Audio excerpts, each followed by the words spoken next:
Pengertian kata depan. Kata depan adalah salah satu jenis kata dalam bahasa Indonesia yang memiliki peran sangat penting dalam pembentukan kalimat.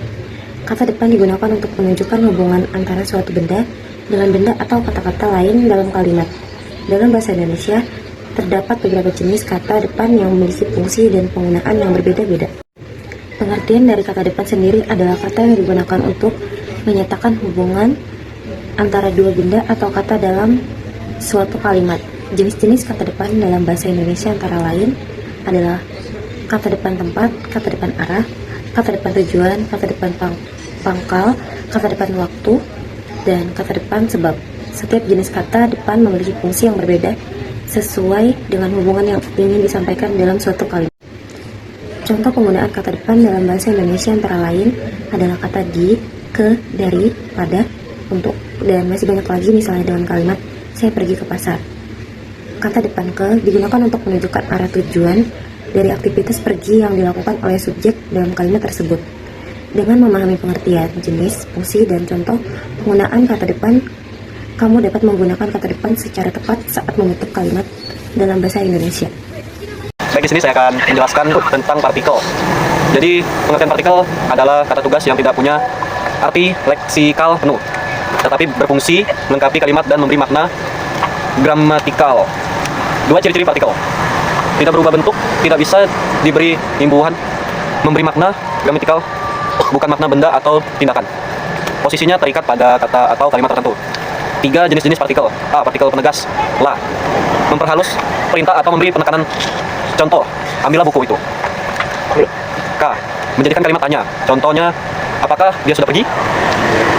Pun bermakna juga atau penekanan. Contohnya itu, dia pun ikut serta. B. Partikel tanya. Biasanya berupakah untuk membentuk kalimat tanya.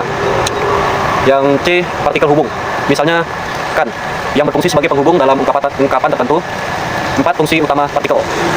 Yang pertama itu memberi penekanan. Yang kedua, mengubah nada kalimat.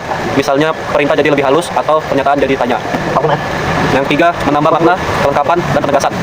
Yang kelima, kesimpulannya, partikel memang kecil, tapi punya peran penting karena memengaruhi struktur kalimat, nada, dan makna dalam bahasa Indonesia. Baik. Yang ketiga itu adalah singkatan. Singkatan dalam bahasa Indonesia bisa juga disebut sebagai akronim, tergantung pada bentuk dan cara pengucapannya. Singkatan adalah hasil pemendekan yang dilafalkan huruf per huruf. Misalnya seperti KKB dilafalkan sebagai KKB, yaitu mereka mempunyai 3 bait. Dan sedangkan akronim adalah kependekan yang dibentuk dari gabungan huruf atau suku kata dan dilafalkan sebagai kata utuh. Misalnya BUMN dilafalkan menjadi BUM dijeda sedikit M, atau DPR dilafalkan sebagai DPR. Fungsinya juga yaitu adalah kependekan dari kata atau frasa yang ditulis dan dilafalkan huruf per huruf. Tujuannya yaitu mempermudah penulisan dalam pengucapan tertentu untuk nama, gelar, sapaan, atau satuan. Contohnya KKB, kepanjangannya yaitu kelompok kriminal bersenjata, dan juga ada PBB yaitu Perserikatan Bangsa dan Bangsa. Jadi yang keempat adalah materi tentang angka dan bilangan 1-12, meliputi pengertian dasar bilangan sebagai konsep matematika, lambang bilangan atau angka, serta penulisan dalam kata ejaan dan konsep urutan bilangan.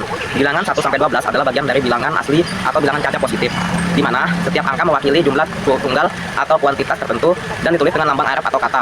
Pengertian dasar bilangan, konsep matematika yang digunakan untuk pencacahan dan pengukuran. Angka adalah simbol atau lambang yang digunakan untuk mewakili suatu bagian. Angka dan bilangan 1-12 adalah angka 1 hingga 12, merupakan deretan bilangan asli atau bilangan cacah yang dimulai dari 1, yang memiliki arti sebagai jumlah tunggal atau hitungan. 1 sama dengan 1, 2 sama dengan 2, 3, 4 sama dengan 4, 5 sama dengan 5, 6 sama dengan 6, 7 sama dengan 7, 8 sama dengan 8, 9 sama dengan 9, 10 sama dengan 10, 11 sama dengan 12, dan 12 sama dengan 12. Fungsi dan penggunaan pencacahan bilangan digunakan untuk menghitung jumlah benda atau orang. Pengukuran, untuk mengukur kuantitas atau besaran.